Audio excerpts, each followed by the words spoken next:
this is Tom Ashbrook, and welcome to Ashbrook Live. It's really great to have you here. We are pitching in this election season, an election season like no other, to bring some honesty and insight to add to the pile of what's going on.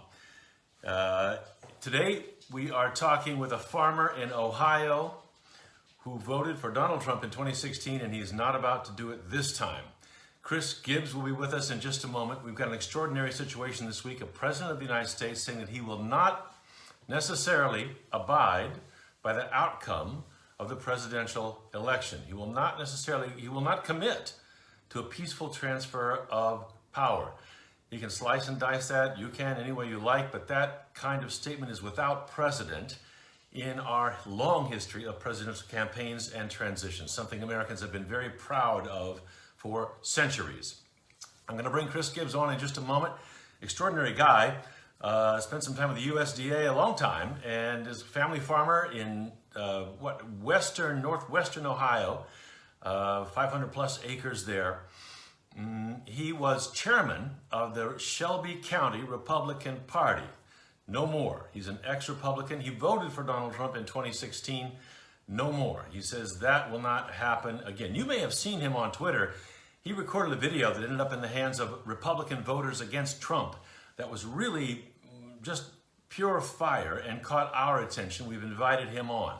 We invite you on as well in the time that we're talking with Chris. We've got comments that can come up here on Facebook Live, and I will try and keep track of them as we talk. We want your thoughts, your questions, your ideas as we dive in here with Chris Gibbs. Let's see if we can go to Ohio right now. Yours truly is just getting the hang of all this. Not yet. We'll have Chris in a moment, I hope. Chris, join us.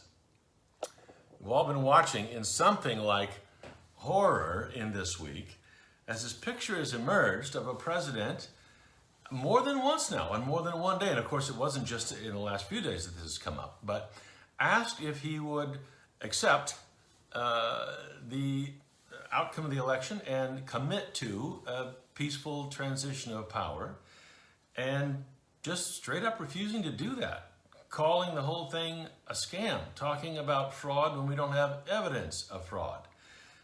It's pretty disturbing, but it's what we've got right now in this country, and we are going to look at it today. Ohio is a big, big deal, as you no doubt know, in presidential election politics. It is very tough, it would be very tough for Donald Trump to get a second term without taking Ohio. No Republican has ever won the presidency without it. And right now, Fox News polling says, and polling, we all know from 2016 and forever that polling can be way off. But right now, Fox News polling says Joe Biden is up by 5 points in Ohio. That is not good news for Donald Trump. Let's go if we can and invite in Chris.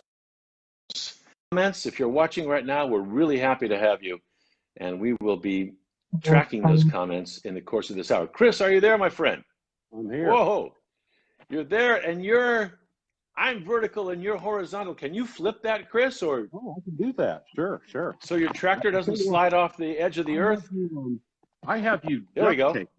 I have you duct tape to a fence post. Oh, yeah. That sounds rugged.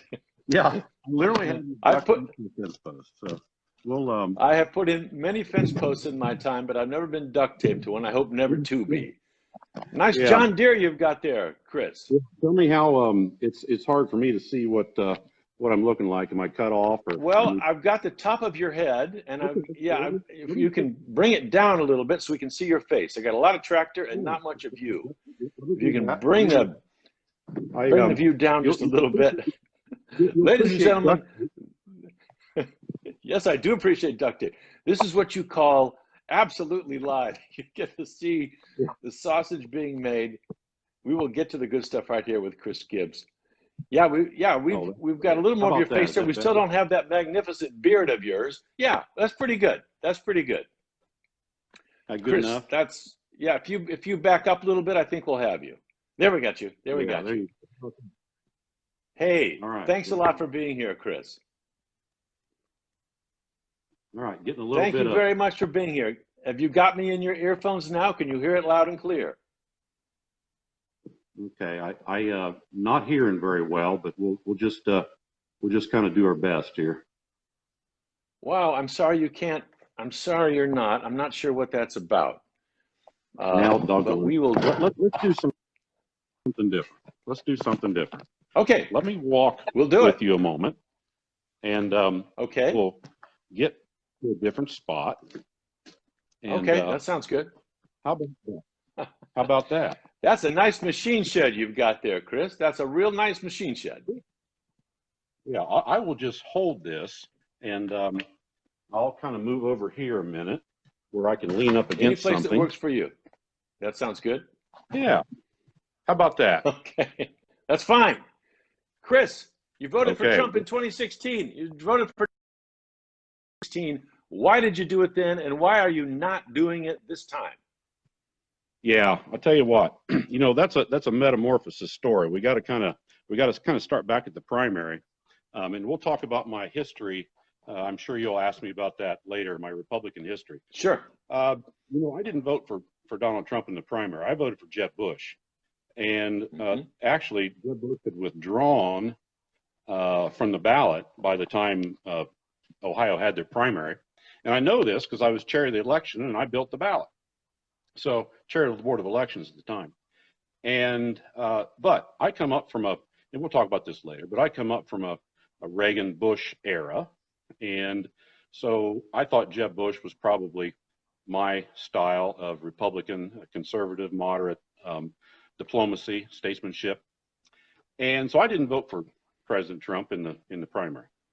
So we get up to the general, and of course, those are the choices. And as a lifelong Republican, Hillary just wasn't going to meet that test. That was just off the table.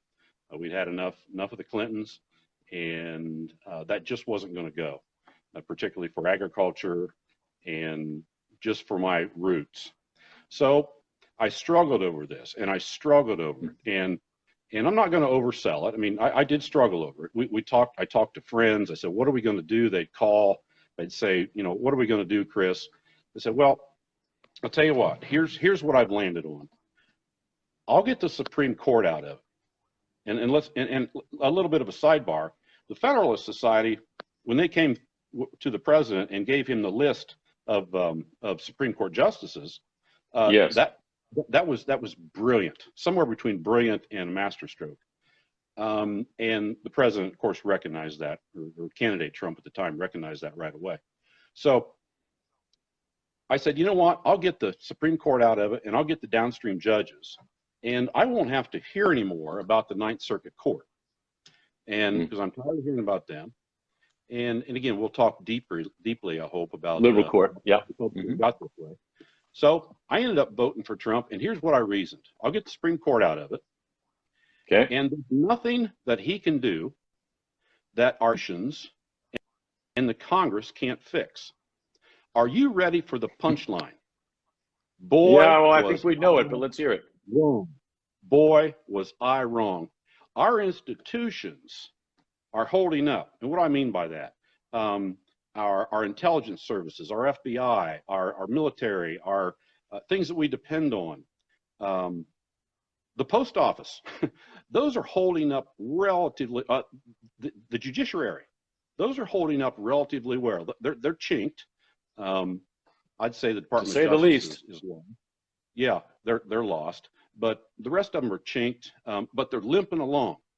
What I never considered is that the Congress would cede its responsibility as a separate and equal branch of government, not to the executive branch, not us, but a man. Never crossed my mind that that would happen. And of course, the Congress is folded like a cheap Chinese lawn chair, and it at the feet of Trump. So that's where we're at today. That's how I got to this point. A lot of water to talk about between here and there. But you ask why I ended up voting for Trump, and that was the reason. Let me ask you then, just in court terms, because we've had enormous news there in the last week as well, with the death of Ruth Bader Ginsburg and the immediate move by Mitch McConnell to put toward putting a new nominee on the table that he's now saying, after holding Merrick Garland at bay for the better part of a year, that the GOP will look to push through in a matter of weeks. If the Supreme Court was what you wanted, it looks like you may get it in spades. It looks like you may have an overwhelmingly conservative Supreme Court 6-3 very soon. Are you comforted by this? Is this a victory for you, old lifelong Republican? Well, I'll tell you what, I left the Republican Party, by the way, in October of 19, and all of a sudden, and we'll certainly talk about that. But let's talk about the specific decision. You know, folks are rightly so going back with Lindsey Graham, you know, hold my words against me, or whatever foolishness came out of his mouth this week. And he said, hold this against me, that you shouldn't be doing this in the last term, or the last 10 months or whatever, speaking about Merrick Garland. Yes, well, he did. There is a little bit of a, and plus everybody else, Cruz, and you've seen the videos. They've lined them up very. Of course, it's all over the place. And the hypocrisy seems absolutely glaring. Yeah, the hypocrisy is glaring, with a little bit of a small caveat, and that is that certainly Obama was not going to be reelected. We were going to have 2 new presidents. All right, or excuse me, we were going to have 1 new president. 2 individuals. So Merrick Garland was nominated by a lame duck president. Now, I'm not carrying water for these guys. Trust me, I'm not carrying water. So don't have your listeners beat the hell out of me on this. All I'm trying to do is what I have become, and that's a pragmatist. Look at this pragmatically. Obama was a lame duck president, and should a lame duck president be setting a Supreme Court nominee? Well, yes. Well, no. I mean, that's one way to look at it. You can also say Obama was president, duly elected by the American people when the court seat came open. You can look at it that way, and you're exactly did. Yeah, and I give you that, and that's why this is debate. So let's go that to right now. What the Republicans have, not one.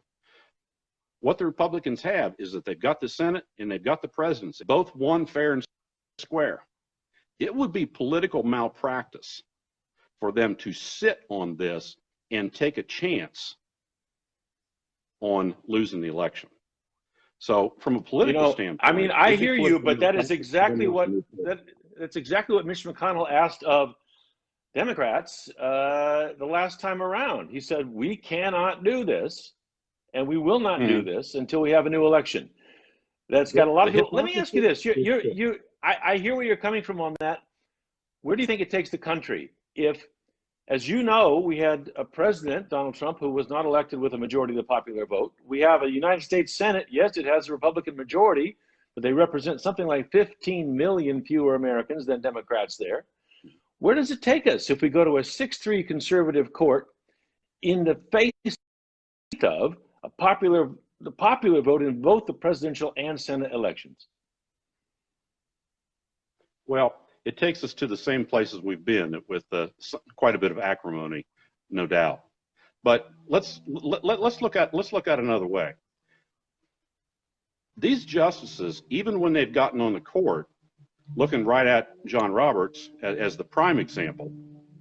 Yeah, let's hope that they are constitutionalists, that they follow the law, and they do regardless of where they were appointed from.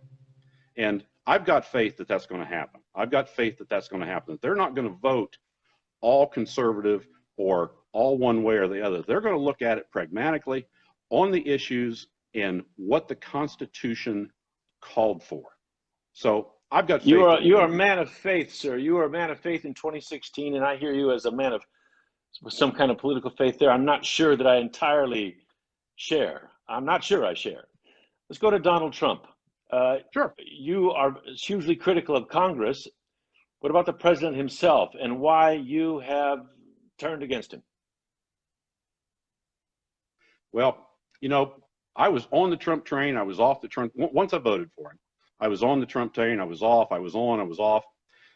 All the stops, the train, but I would never bags when I'd get off, but I'd always jump back on.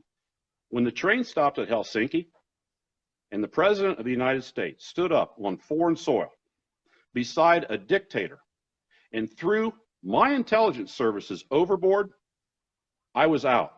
To keep the metaphor going, to beat the hell out of it, I got off the Trump train, I took my bags, and I walked home. And I said, it was just a happenstance that I happened to be in the house that day. I was sitting there on the couch, iced tea or whatever I was doing. I was working. I came in the house, sit down on the couch, and the news conference was on. I don't know if it was the middle of the day or whatever it was. And I made a calculation whether I wanted to kick my foot through the TV, because it would only cost me $250 because TVs are cheap, or I just wanted to go outside and get mad. What I decided to do is said, that's enough.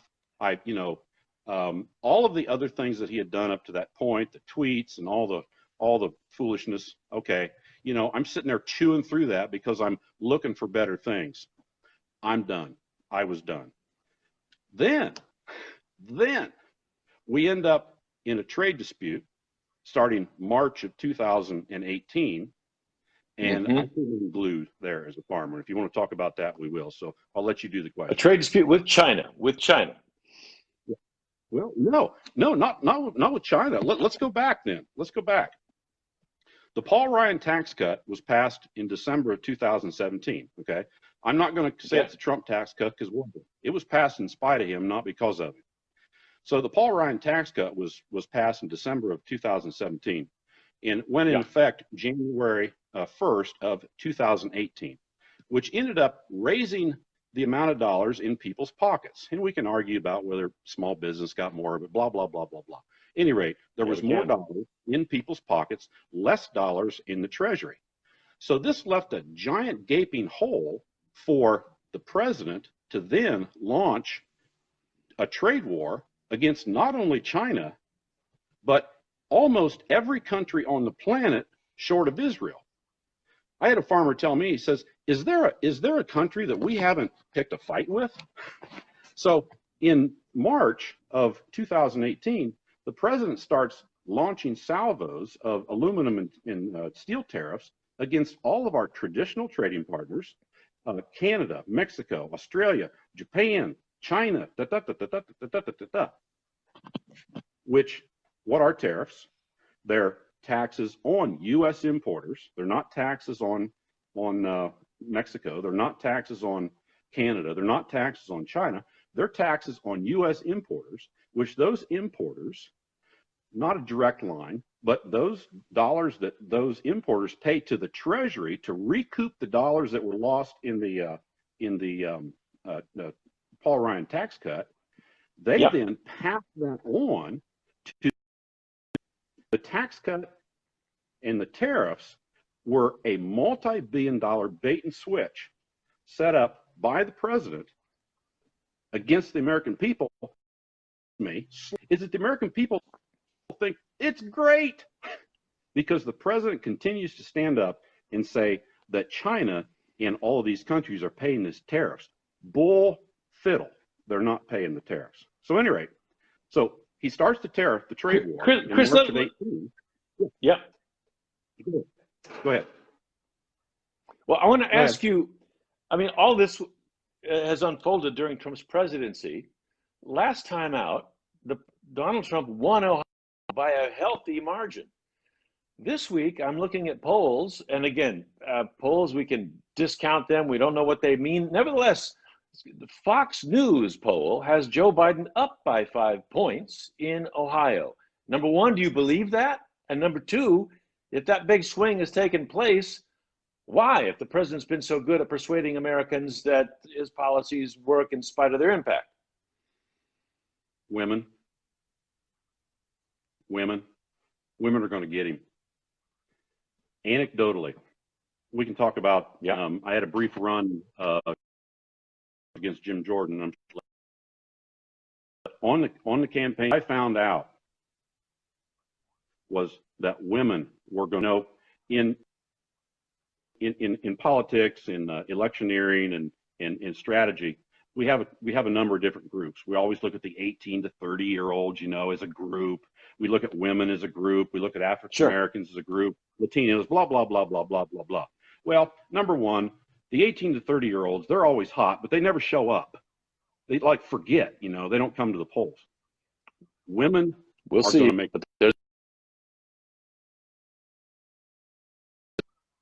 the campaign trail, they were interested in truth. They were interested in decency and honesty, which is somewhat the same as truth. They were tired of having to fact check everything that came out of the president's mouth or any of their politicians. And what they do them, and they also want somebody that they can believe. And these folks know that they can't believe the president. And I'll tell you something else that makes a difference to women in a big way. And women are wired, but healthcare makes a big difference. How the president has handled or not handled the coronavirus, how rural Americans look at what's happening in their rural hospital. Yeah. As doctors leave and there's less action, that makes a big difference to women, and particularly farm women. Women are going to save us. Mark it down. So, do you think that Trump could lose Ohio and lose it because women say no, thank you?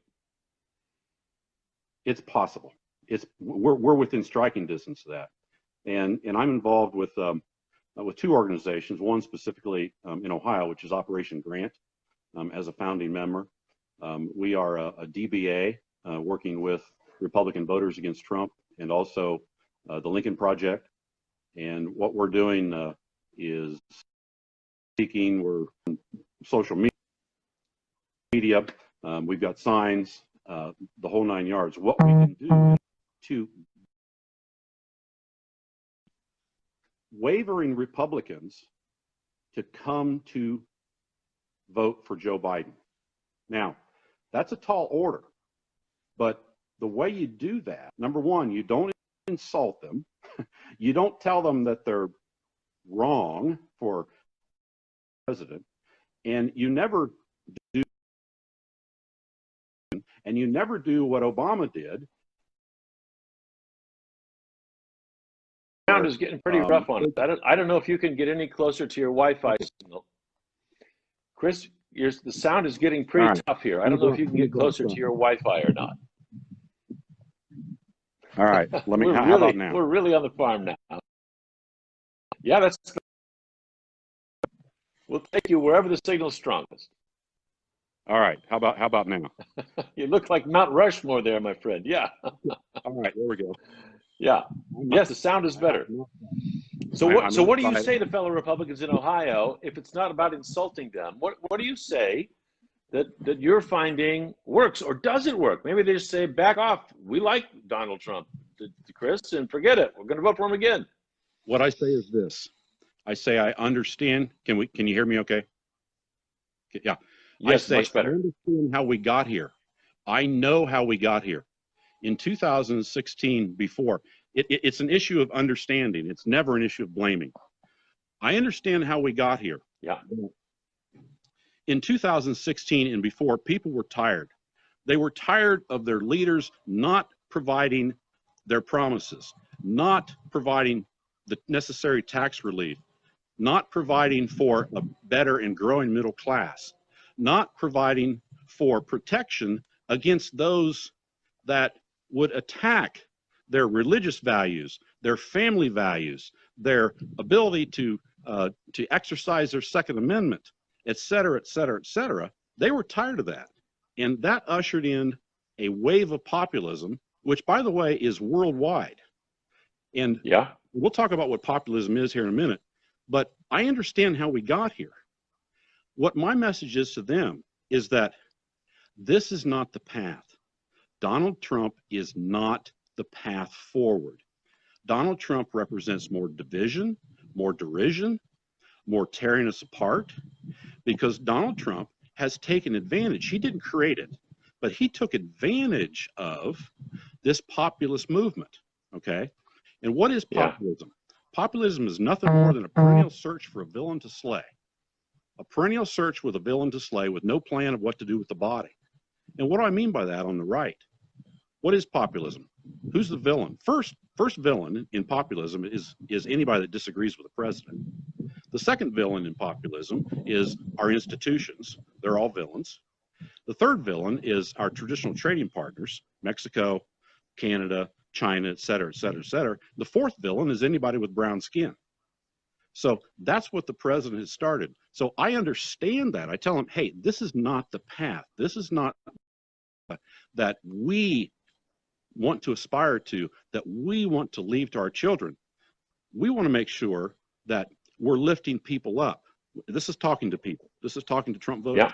We want to lift people up, not tear them down. We want to call allies to our side, not to the carpet. We want to promote us uniting, not fighting. There is a better path. Is Joe Biden the end all for that? No, but he is the bridge out of this morass. He is the bridge back to some normality. He's the bridge back to statesmanship. He's the bridge back to decency. That's and what are you hearing when you share that view with fellow farmers, with once fellow Republicans? You're ex-Republican now. What do you hear from them? Do they even want? Well, two things. And by the way, I'm not talking to the 39%. That's a lot of people that are going to vote for Trump anyway. Yeah, I'm not talking to those. We're talking to a small sliver, 10, 12% maybe at best. The folks that are looking to come out of that Republican fortress, looking to come out of that party fortress and find a better path. Those are the folks that we're looking for. You're not going to convince the hard Fifth Avenue shoot me Trump folks. You're not going to convince those. But these marginal folks, the undecideds, and there are some out there, there are plenty of them out there, say, here's a better path, and here's my outstretched hand. I'm out here exposed. I've exposed I've left myself open to outstretch my hand.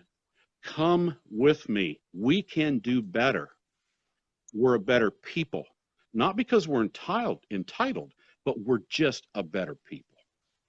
Hey, Chris, let me ask you about what you call the 39%. That is a lot of people. That's almost 40% of the country, if polls are correct, that have a view of Donald Trump. Even now, when people like you are a long jumped ship. What is driving that? That is a huge chunk of this country. What do you see? What they're scared? Why? They're for the time.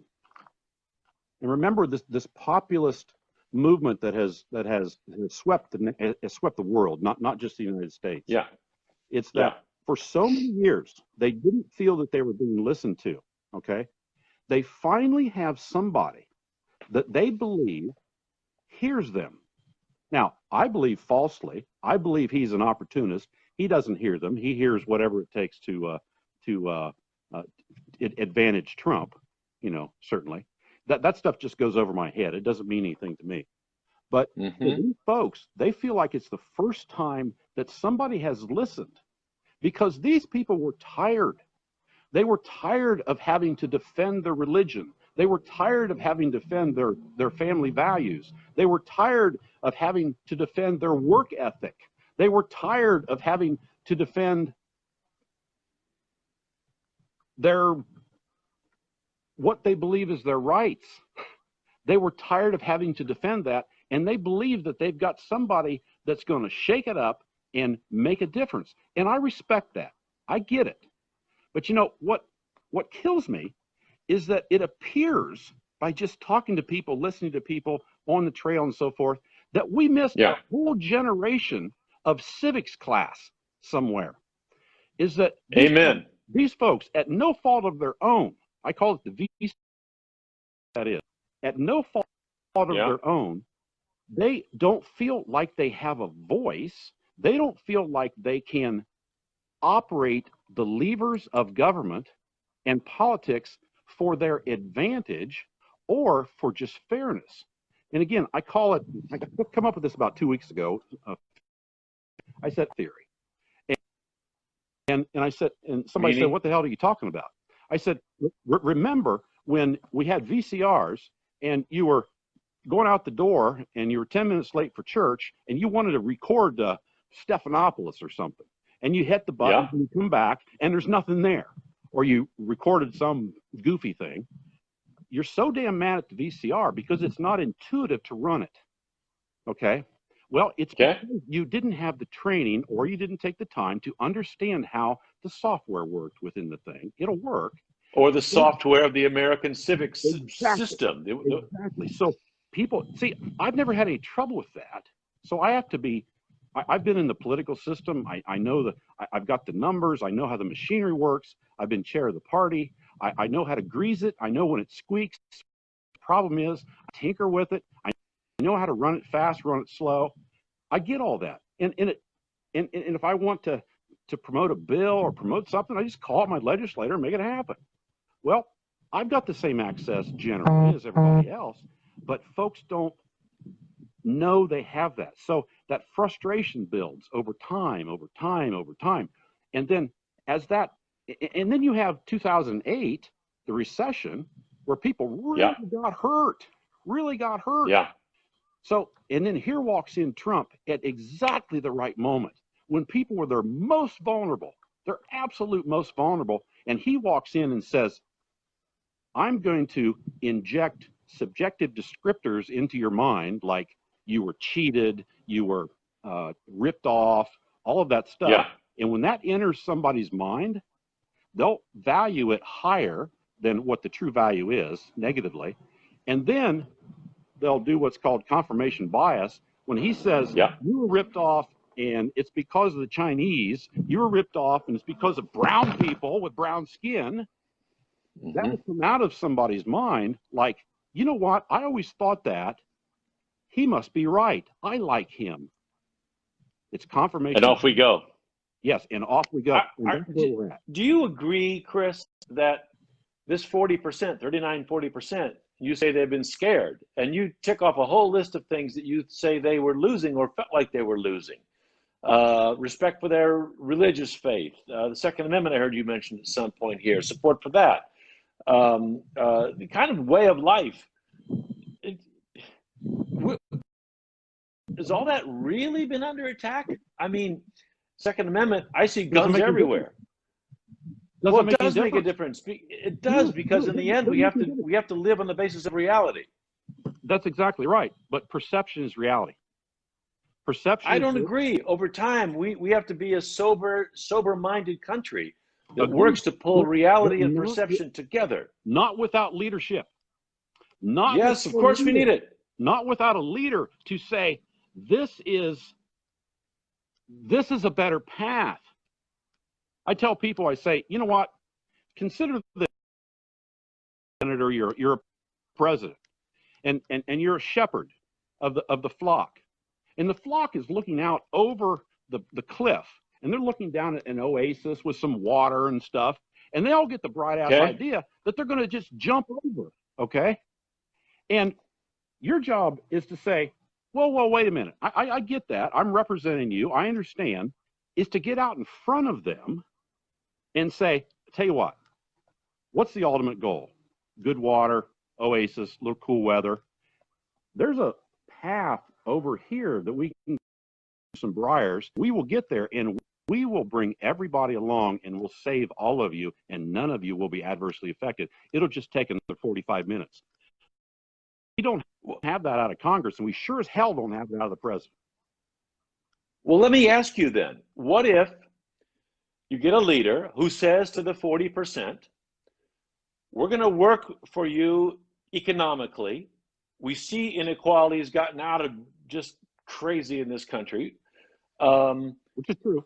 But at the same time, we are going to be in a country that's not white power dominated. It just won't be. The demographics are changing. We're going to live in a country in this century that is not as overwhelmingly Christian as it once was. We need to make room for all kinds of religious faith, and that's in our Constitution. We're going to live in a country that's very diverse, and that's okay. Will the 39%, will your neighbors roll with that? Not all of them. That's a tall order. Obviously a tall order. But that's our country and that's our Constitution. It's religious freedom. It's going to take a Reagan moment. It's going to take a Churchill moment. It's going to take that kind of leader, that kind of dynamic leader, and that kind of individual that can inspire and make it safe. This is Joe Biden's biggest hurdle for farmer and for all the voting public, is to make it safe for folks to take a chance on him as a bridge out of this morass that we're in. He's not the end all. He's not the end all. But he's a path out. So that is his challenge. Exactly what you said is his challenge. And it's a big one. It is a big one, because it's easier to be scared because, because what does Donald Trump use? He's got two tools: fear and loss. Fear and loss. Everything that he does that comes out of his mouth is always about fear and loss, or the fear of losing. Okay, which are the same thing. It's all mixed together. Yeah. And he continues to play that over and over and over. It's like he's playing euchre and he's got 5,000 left bowers. He just keeps flapping them down all the time. Yeah. Over and over and over. So it's up to folks, hopefully like me, and I'm just a farmer, but it's to say to people, hey, I'm just like you. I've got bills to pay. I got grandkids. I've got sorrow in my life. I've got whatever. I've made mistakes. I'm just like you. But here's my outstretched hand. There's a better path. Let's not jump over this cliff anymore. Let's go out through the briars. It'll take 45 minutes, but it's better. It's better. That's the kind of leadership we need. But in your congressional district, your representative is Jim Jordan. He's a guy. That's not what I hear from Congressman Jim Jordan. I mean, he's one of the biggest, loudest talkers in Congress, and it's not about holding out that outstretched hand toward a better, richer American. He doesn't have to. He's nothing but a street punk, and that's just the way it is. He's got. But your district has elected him. You considered running against him, eventually backed out of that, but your district has put him in there and kept him in there. You're doggone right they have, because of gerrymandering. What they did is they put a giant fence around all the Democrats in the northern part of the district. This district is 3.5 hours long. It takes me 3.5 hours to get from my house to Lake Erie, for Christ's sake, in this district. And the further north you go in this district, the more blue it gets. It starts getting purple. I'm cherry red down here. Cherry red, like, don't even touch it. It's hot. We're in the Golden Corridor. Yeah. Red like my long underwear. And a redder.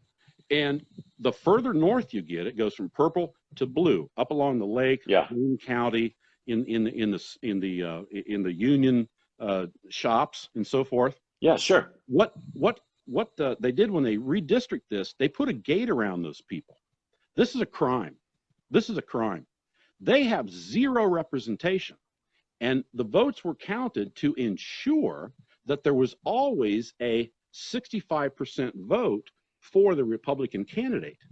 Okay, so Jim Jordan has zero incentive to do any reaching out at all, because he doesn't have to. So, and of course, he doesn't have any ideas.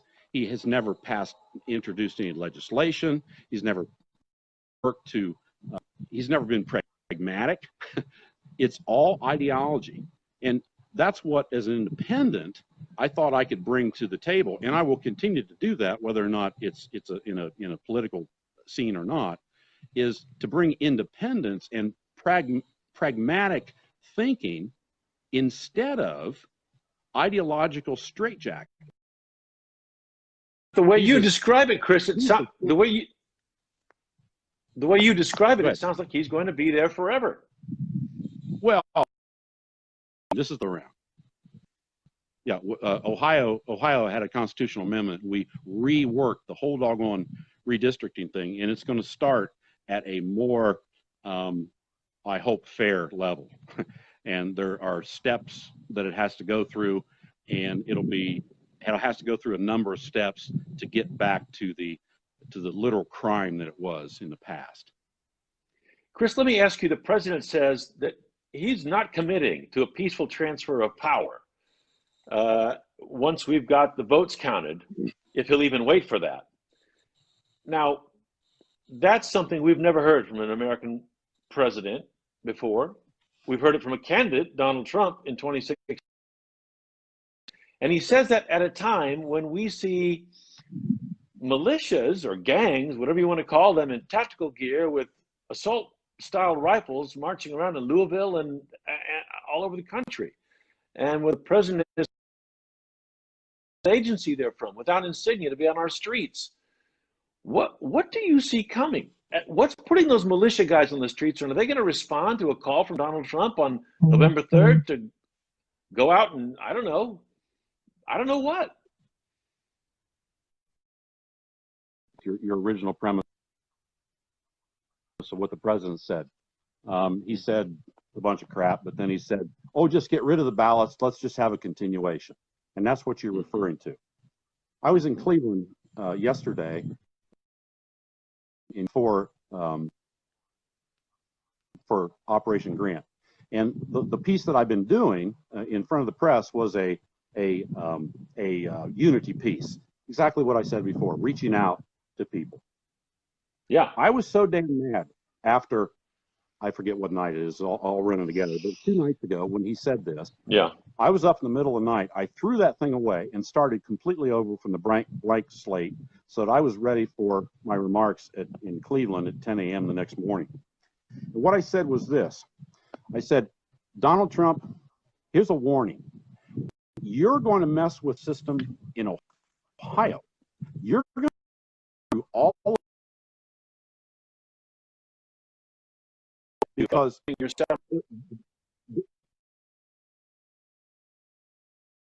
hello. Hello.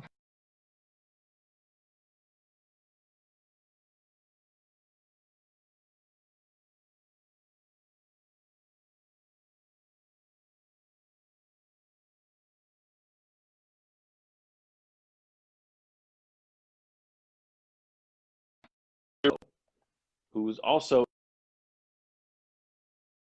a thinker in this world, and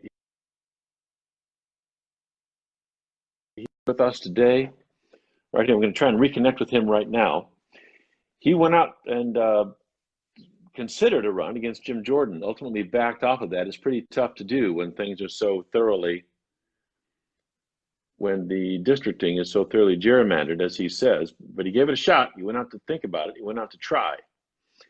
Well, I'm trying to get back with Chris there in his farm yard in Ohio. Let me see right here if I can do it. Yes, let's add him in. Thank you for sticking with me. This is live stream, that's for sure. But okay, we are with it. We're on it. And Chris, I think I can hear you again now. I don't see your image at the moment, but I can hear you. Cool. All right, I'm here. All right. So good. Okay. So anyway, where were we? You rewrote your speech in the middle of the night after the president said he wouldn't necessarily go for a peaceful transfer of power. Yeah.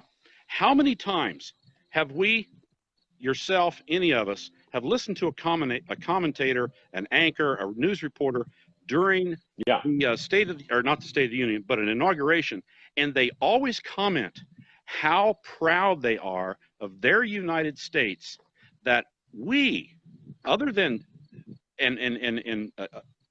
putting it up against dictatorial and anarchist countries around the world, how proud we all are of the United States being a place where we can have a peaceful transfer of power. The president threw that all into disarray 2 nights ago. It's the ultimate point of pride for this country, democratic elections and the peaceful transfer of power. And they always say exactly as you described how rare this is in the world. Yep, and that's exactly right. And that's what he threw into disarray. And so I stood up and I said, "Oh my goodness, Chris, you're really garbling up on me here, and I don't know quite what to do about it." Well, you're doing fine. You hear what you're saying. That's a point of pride, and the president seems to be saying he's not going with it. Can you get closer to your Wi-Fi? I don't see your image and your now. Okay, how about now? I'll put my finger on my nose. How about that? That sounds better. All right, I'll try to stay in one spot. Whatever it takes. Well, what I said in my remarks. Yeah, what I said in my remarks is that the president's going to have to come through all of the Board of Elections members. He's going to have to come through me and everybody else to mess up this election. We've got a great deal going in Ohio. We've done absentee voting. We've done this for 14 or 15 years. I was on the Board of Elections over 12, and most of that as chair, and we never had any trouble with absentee voting. And what we have here in Ohio is a 10-day grace period after the votes come in, after the day before the election. You've got 10 days for those to come back in. So all of our ballots are going to get in Ohio. And what I encourage people to do is to make sure they get registered to vote, that they find out, and by the way, educate yourself. Remember the VCR theory? It's personal responsibility to educate yourself about how to vote and what it takes to do it in your state. Figure out how to vote. We've all got to do that. Yeah, it is personal responsibility. But what if the president comes out on November 3rd and says, he's saying it already, this election is fraudulent, the Democrats are trying to steal it, I have won, and I want my people to come out now and support me. What happens? Well, we're going to do this. We're going to fall back on what our strength is in the United States in the election system. We've got 50 different systems. Okay, we've got 50 different, and that's the beauty of federalism here, that we've got 50 different election systems and people that run those. So I'm confident, just like I'm confident in Ohio, that this is bluster, that it won't come to anything approaching anarchy, because we are divided up amongst all of these different election systems, and I've got confidence in them. But you know, it doesn't take all 50 states. It could be that there's a fight and there's just no getting around it.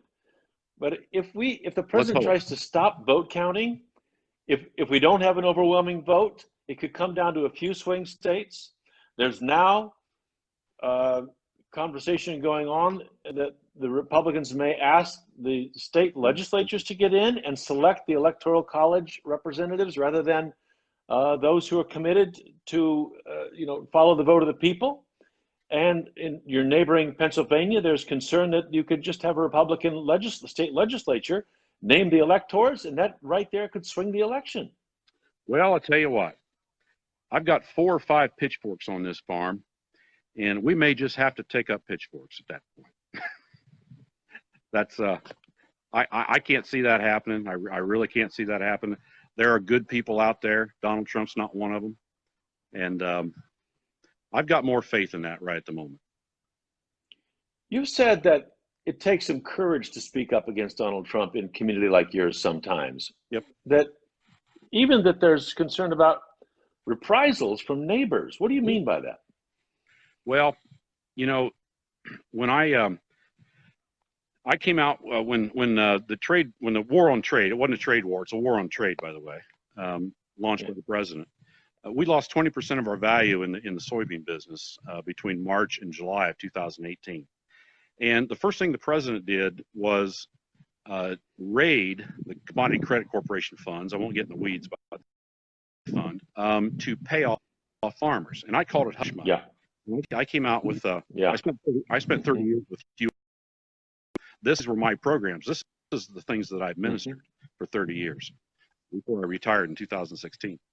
And the president reached in and took $12 billion to pay off farmers. I called it hush money. And this is Donald Trump's MO, is where he hurts you, he does what he wants, and then he hurts you. He makes a calculation of what the hurt is worth in cash. Then he pays you off, okay? And the expectation, this is what people call him transactional, is that transaction done. We are even. I hurt you, I paid you off, we're even, get the hell out of my hotel room. So that's what he did. Well, I come out against that. The Stormy Daniels formula. Absolutely. I come out against it hard, and he does it over and over and over. And that sparked CNN, it sparked CNNBC. I had satellite trucks, all this crap on my farm. Okay. Well, that set my local party on fire. and they started writing letters to the editor, okay, about me and saying, see, I'm still sitting on the Central Committee at that time, Republican Central Committee. Of the Shelby County Republican Party, okay? Yep. So a letter goes out from the treasurer and into the to a local paper that says, you know, just we don't know what Chris is doing, but just keep in mind that everybody loves Trump here, including the Republican Party.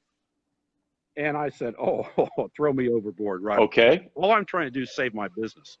Well, remember what I said about populism, the perennial search for a villain to slay. Who's the first villain? Anybody that disagrees with the president. So my local party did that, villainized me, which is fine. It's no. I've always been independent. I find with being a black sheep, my pasture's a lot less crowded. So, but that's what they do, is to throw you overboard, and that has just continued a drip, drip, drip. I'll tell you what, I have lost more friends. It just dozens and dozens and dozens in the community. People that just either won't talk to me, or they just kind of find a way to get away from me in a public setting. So, wow. Good news. What's the good news? I'm going to save let's hear it. Christmas cards. Come again? What's the good news, Chris? What's the good news? I'm going to save tons of money on Christmas cards. Well, yeah, but that's a lonely place to be. No, it's not. No, it's not. And I'll tell you why. Okay. I'll tell you why. Because when you're a Republican or you're a Democrat, you are assigned a batch of values. Okay, you're supposed to be this and you're supposed to be that. All right, you're supposed to be this on pro-life, pro-this, blah blah blah. You're supposed to be all that way. And what that does is it makes you that you never have to come up with any reasons why you believe in one specific policy or event or whatever. Because all you have to say is, well, I'm a Republican. So that makes me own all of this. The moment that I declared my independence, now it was liberation. It was absolute liberation, because now I have to come up.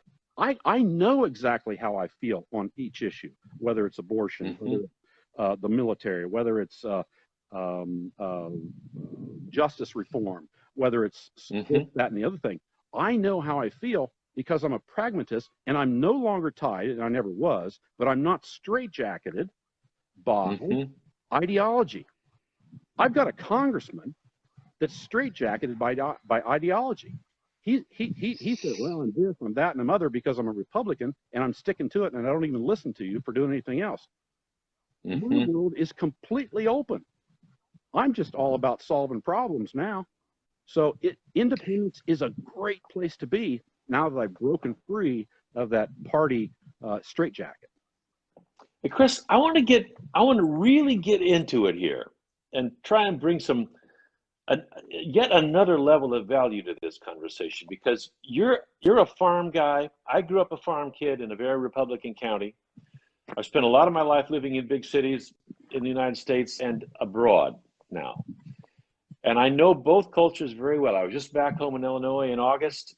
Didn't fly, drove straight through to my father's funeral there. Spent a lot of time out on the home place where my folks have been for almost 200 years now. And I grew up absolutely in the bosom of really conservative rural community. But I also know very well metropolitan end of our country, and it is huge and it is growing. And you know what's happened over time.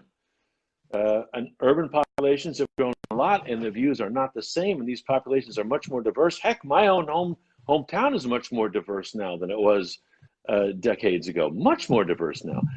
But how do we go forward if you've got let's say Alexandria Ocasio-Cortez in Congress with a very compelling voice and a view of the world that may take a long time to line up with those of your neighbors, and yet represents a very big part of this country, a very important part of this country. How do we make this work, Chris, to bring your neighbors and AOC into the same neck of the woods for a workable relationship where we all acknowledge one another and we deal with the reality of what America is in the 21st century? Well, I think you just hit on it. We have to acknowledge each other. We have to quit screaming. We have to quit the insults. We have to quit the cheap social media memes. Just to make a quick, I'll call it a quick buck, but just to make a quick clip or a quick tweet, that stuff has to stop. But it starts at the top. You know, I never really believed that before.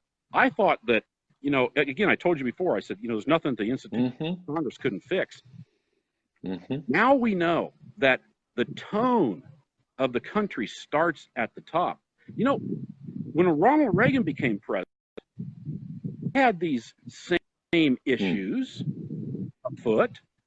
There was more Latino votes. And you know what he did? You know what he did? You remember exactly what he did. He said, the Latino community, he said, they're Republicans, they just don't know it yet. And went after those folks, courted them, if you will. So it's to start at the top. Do I have the answer of how soon that's going to happen?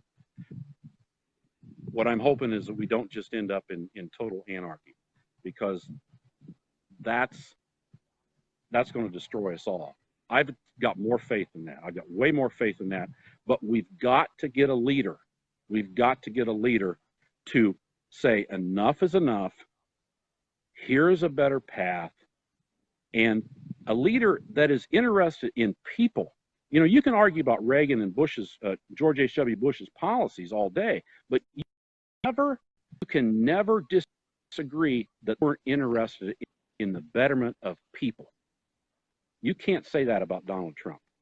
Donald Trump is interested in one individual, and that's him, and that all floats downhill. That all comes downhill and continues to excite and exacerbate people's fears out here. And until we get a leader, that's why I'm going to vote for Biden. That's the only path out of this. What do you think your congressman is going to do the morning after November 3rd? What do you think Jim Jordan's going to do if Donald Trump has said, as far as won, and Joe Biden should concede to me, period? Jim Jordan will do whatever he's told. He'll do whatever the president tells him to do, because Jim Jordan is plugged into the president. His influence comes completely from the president. You've seen these blow up Halloween and Christmas things, you know, that the people put in their lawns, and they got this blower behind them, you know, and you got this Santa Claus fan inside. Yep. The moment that big snowman, big pumpkin. Yeah, you see that kind of stuff. That's exactly what's going to happen to Jim Jordan. As soon as Donald Trump either concedes or outright loses, Jim Jordan's going to fold like a cheap Santa Claus, and he won't have any influence at all then. But if Trump manages to stay in for a second term, what do you think the consequences will be for this country, Chris? They're huge. They're absolutely huge. I refuse to that right now. Be a no holes barred presidency. He will forget farmers. It'll be farmers who. He will forget the Christian right. It'll be the Christian right who. It'll be whatever is best for his deputy chief of staff, which is Mark Levin and Hannity and all of that. Whatever those folks, those talk show hosts think he needs to continue to be in the public eye and continue to excite people and continue to make our life one giant TV reality show is what he's going to be. You know, I've told this on the farm. I said, you know, I feel like in the agricultural business, in the trade business, that I've been on a giant reality show called U.S. Trade Survivor, and it was my job not to get voted off. You're still there. How's the trade going? Trump promised to make a great deal for China in the end, for U.S. farmers in the end with China. The last I heard, they were talking about doing $40 billion in soybeans, or agricultural products, I should say. Are they back to that? They saw a huge tumble after the trade war with China began. Where is it now? Yeah, the war with trade, we lost 20%. Up until 2 weeks ago, we were still below the cost of production, clear back from 2018. And the president has continued to pay us off. 12 billion, then 16 billion, then 19 billion, now last week 14 billion, and Congress isn't done yet. That is unsustainable agriculture. That's how it's going. The taxpayers are going to take that out on agriculture at some point. They're going to say enough is enough. Where's my share? But as far as trade, the USMCA, the president did rebuild the NAFTA, and that's fine, but that was not a complete rebuild as he built it as. It was simply a new roof and new paint on a comfortable old home. So NAFTA, we got updated, and that's fine. So we'll go back to the trade that we've been doing with Canada and Mexico, which is our #1 trading partners together. China's a whole different story. We were putting 20 to 23 billion dollars a year into China in trade. Remember one thing: 90% live outside of the U.S. And what that means for agriculture is this: that we have one business plan and one marketing plan, and that's trade. That's what we do. Okay, that's what brings the dollars back to agriculture, which end up in rural communities because farmers don't sit on their money. We take it first. Yeah. Set on it all. You know this as a farm boy. We take it, and the first thing we do is we take it to the local hardware store. We take it to the new truck store, the used truck store, the feed store, the fuel store, and by the way, we take it to local schools through property taxes because we control the land. Where in the hell do you think we were getting that money? We were getting it from trade. We were getting it from overseas. So back to China, they agreed to $40 billion over 2 years, but the agreement was very specific. They agreed to, if we need it and if the price is right, we will buy that. And by the way, they never said that of what they were going to buy. It could have been $40 billion worth of lumber. Now, I'm not beating up on the timber guys. Agriculture. You got corn and beans. It's going to be. And by the way, it could have been $40 billion worth of cat bulldozers too. That they would have called that an agricultural product. Yes, they have started to buy. They have started to increase their sales, but be very, very, very, very wary, because who's buying in China is the state. The state-owned entities are the ones that are buying, and those soybeans are going into reserves to replenish their reserves. In January, after the first of the year, we're going to have beans coming off in Brazil, all right? And in Brazil, by the way, because of the decision clear back in 1980 of Jimmy Carter embargoing grain into the USSR because they invaded Afghanistan, is the reason, you can draw directly from that, is the reason Brazil is now the #1 soybean producer in the world. And they're also something else. They are now China's #1 supplier. President Xi is Bolsonaro's #1 buddy when it comes to trade. The war on trade that the president launched against China, and there were good reasons. China's been a bad actor. That's granted. We get all that. But that war on trade is make Brazil great again. Make Brazil great again. And that's what's happened. China will go back to them in a New York minute and start buying those beans, and they'll forget us like nothing. So just watch. That doesn't sound too good for a soybean farmer in Northwest Ohio. No, it doesn't. It doesn't. And let's hope that they buy more, and that's fine. But my God, what kind of farm policy is based on hope? You know what? Hope's not a business plan, and hope's not a marketing plan. I can't go to my banker and say, I kind of hope I'll pay you back. This is what farmers have been doing, the agriculture community has been doing, is that they hope all the time that China comes back to the table. Well, here's a better plan. America first under Donald J. Trump is America alone. And since he unilaterally wants to start these war on trade, this is what Joe Biden, I hope, will bring to the table. is that he'll go back to an allied approach to trade. Sure, we gotta put pressure on China. They've been a bad actor, but you do that with an allied approach. The worst thing the president did in his whole term for agriculture was withdraw from the Trans-Pacific Partnership. We had China surrounded. We had them surrounded. No, not militarily. It wasn't the end all, but it was a coalition, okay? It was a coalition of like-minded trading partners all around the Pacific Ocean. That's right. Partners, 11 other trading partners that we had China surrounded in the Pacific Rim, and they controlled 40% of the trade region through the partnership. And just because it didn't have the trend on it, and it was started by Obama, the president tossed it without any other reason other than that, and started fresh. So what I hope Joe Biden will bring to the table is a coalition.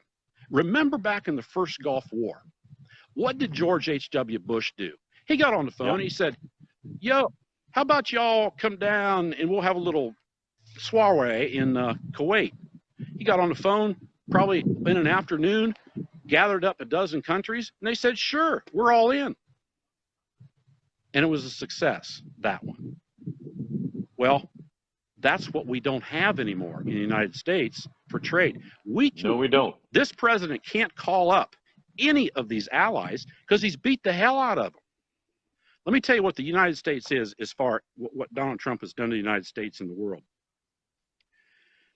We should be, well, here, let's go back to this. When Air Force One lands, the hair on the back of my neck stands up with pride. That's the same way that we were considered around the world. We were revered on the world stage. And I don't mean scared of, but we were revered, we were revered and respected because they know that the full faith and credit of the United States government meant something. You know what we are in the world now with trading partners? We're tolerated.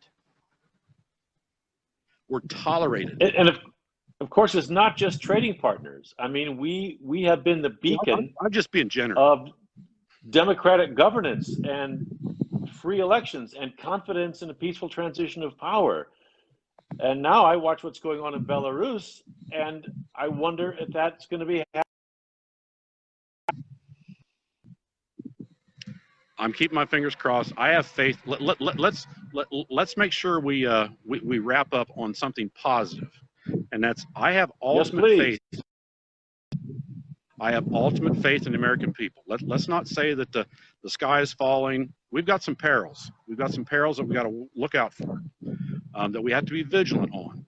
That I know where my pitchforks are because I might have to march with them. I get all that, and I will. My actual pitchfork and my telephone pitchfork in my voice. But before that, I've got faith in the American people. Calmer prevail. That people will, that they will regain that little monicum of civics that apparently got missed in a whole generation. We have control. This is our government. Government is not the enemy. It is our tool to assist ourselves in things that we can't. And to decide if the ballot box exactly be led and governed. Chris Gibbs, it's been great talking with you. It's been technically challenging, but fulfilling in every other way. I have to tell you, I love seeing you on the farm there, this immersed and this engaged and this responsible as a citizen. And whether listeners and viewers agree with every one of your political outlooks isn't really the important thing. The important thing is... That's okay. That's okay. That's okay. Yeah, the important thing is that we participate in a responsible democratic process that canvasses the full will of the people and reflects that in its leadership. And I appreciate you fighting for that. I really do. Let me end by telling you what I told people when they say, why, Chris, why are you putting yourself out here? Why are you being attacked? I said, listen, I got a 1.5-year-old grandson. And throughout history, we've had periods of turmoil before, extreme turmoil, whether it's the Great Depression, the Civil War, World War II, Vietnam, the Civil Rights Movement, etc. And all of us have those periods in a box. We know what they are. We can describe them to one degree or another. I don't know what this period, this Trump period, is going to be called. I hope it's not called the Trump period, because I don't want to elevate it that high. But whatever this period of discourse is, it's going to be studied in history. And my grandson is going to come to me in 15 or 18 years, and he's going to say, Grandpa, what were you doing then? And I'm going to say, God damn it, I stood up. I stood up and said something. I stood up and did something. I didn't hide behind the fortress party walls. Bless you, Chris Gibbs. I'm here on the same impulse, and let us devoutly aspire to seeing the country that comes out of that impulse emerge after November 3rd. The perils are there right now. I'm really grateful to you for being such an active citizen in your corner of Ohio and raising your voice in a way that's heard there and around the country, and I'm happy to help do that just a little bit today. Chris, thank you very much for being with us. Your crop looks good from what I've seen online. Your machine shed looks great. Our Wi-Fi, I don't know about today, but we'll live with that. And I appreciate you being with us. Absolutely. Thanks. Okay, thanks, Chris. Thank you so much. And listeners all around the country, around the planet, we're very happy to have you with us. Sometimes the video holds up and sometimes it may not. Your comments had trouble getting to today, but we're committed to bringing them in. So come back and we'll do it again next week. We're here because we see what's going on in this country and in the world, and we want to do our part to try and get things on an even keel, and to hear your voice and your interesting voices as we do this. Thanks for being here. Thanks for putting up with our technical glitches. We're going to iron them out one by one, and on we'll go. It's great to have you. Look for your comments after the show as well, and thanks a lot.